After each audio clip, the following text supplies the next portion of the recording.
28 फरवरी 2025 को white house में एक ऐसी प्रेस कॉन्फ्रेंस हुई जो सिर्फ एक प्रेस कॉन्फ्रेंस नहीं थी। ये एक एक्सपोज था जहां अमेरिका और यूक्रेन आपस में लाइव दुनिया के सामने लड़ पड़े, जहां डोनाल्ड ट्रंप और यूक्रेन के प्राइम मिनिस्टर के दरमियान ऐसी बातें हुई जो डिप्लोमेसी नहीं, एक दूसरे को जलील करने वाले डायलॉग्स बन गए। ये प्रेस कॉन्फ्रेंस सिर्फ मीडिया इवेंट नहीं थी, ये दुनिया के नए जियोपॉलिटिक्स का सबसे बड़ा सिग्नल था। व्हाइट हाउस में होने वाली इस प्रेस कॉन्फ्रेंस ने पूरी दुनिया में आग लगा दी।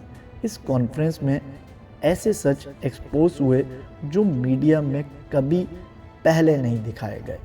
क्या है इस पूरी प्रेस कॉन्फ्रेंस की असली कहानी और क्यों ये प्रेस कॉन्फ्रेंस 2025 की सबसे बड़ी डिप्लोमेटिक फाइट बन चुकी है? पूरी कहानी समझते हैं। सबसे पहले चैनल को सब्सक्राइब करें और वीडियो को ज़्यादा से ज़्यादा शेयर करें।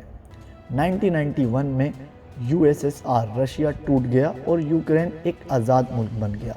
यूक्रेन रशिया से अलग ज़रूर हुआ, लेकिन इकोनॉमिक और मिलिट्री टाइज अब भी थे। रशिया की नज़र में यूक्रेन अब भी उसका इन्फ्लुएंस जोन है, यानी अपनी बैकडोर सिक्योरिटी। 2004 में यूक्रेन में ऑरेंज रेवोल्यूशन हुई, प्रो रशिया गवर्नमेंट गिर गई, नई गवर्नमेंट वेस्ट की तरफ झुक गई और नेटो मेंबरशिप की बात होने लगी। रशिया के लिए ये रेड लाइन थी। नेटो का यूक्रेन तक पहुंचना रशिया की सिक्योरिटी थ्रेट समझी गई। 2014 में रशिया ने यूक्रेन का एक हिस्सा क्रीमिया अपने कंट्रोल में लिया। वेस्ट ने रशिया पर सैंक्शन लगाए, लेकिन रशिया पीछे नहीं हटा।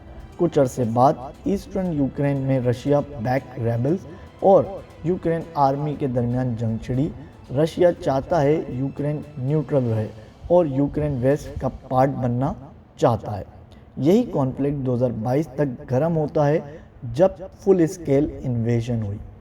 इस पूरी जंग के दौरान अमेरिका ने मिलिट्री एड दी यूक्रेन को 75 बिलियन से ज़्यादा, जो 2022 से 2024 तक सिर्फ यूएस से आई थी।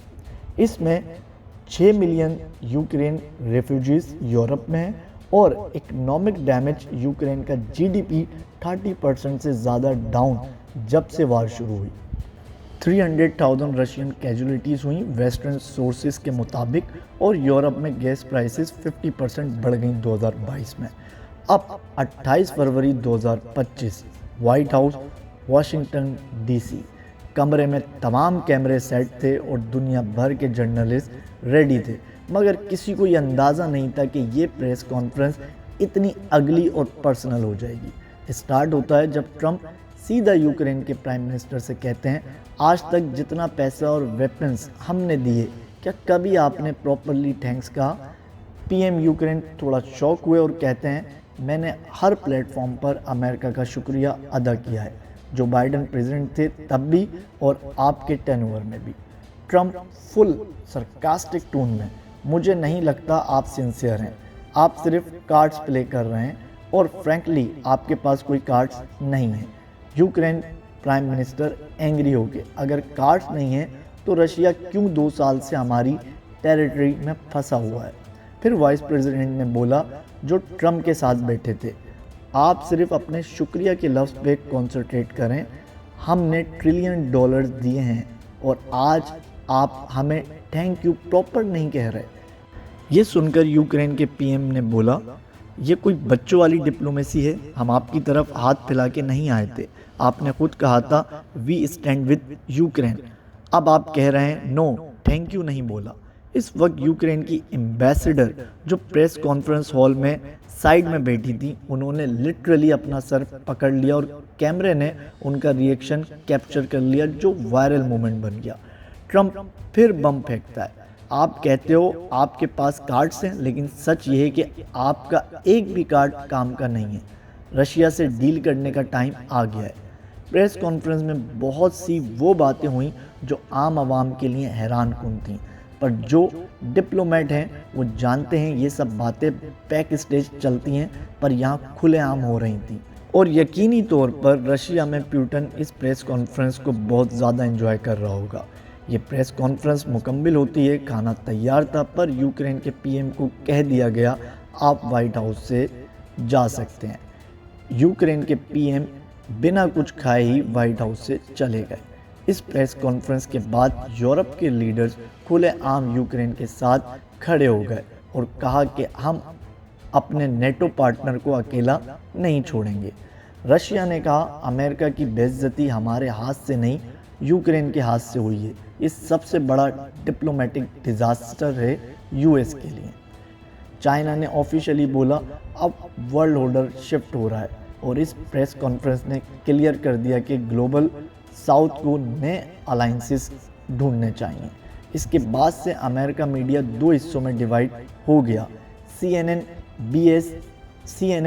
MSNBC और न्यूयॉर्क टाइम्स ने हेडलाइन लगाई 28 फरवरी the day America lost Europe trust. Fox news और बाकी न्यूज़ ने हेडलाइन लगाई Trump tell the truth Ukraine has no cards left to play. ये प्रेस कॉन्फ्रेंस सिर्फ पॉलिटिकल नहीं वायरल मीम कंटेंट भी बन गई। यूक्रेन एम्बेसडर का सर पकड़ना मीम ऑफ द मंथ बना। ट्रम्प का you have no card left dialogue TikTok और ट्विटर पर वायरल ऑडियो बन गया। वाइस प्रेसिडेंट का बार बार थैंक यू बोलो डायलॉग इंस्टाग्राम रील्स का फेवरेट ग्रोस पॉइंट बन गया। अब ये जंग ख़त्म होती है या यूरोप इस पर कुछ अलग ओपिनियन इख्तियार करता है, ये आने वाले महीनों में पता चल जाएगा।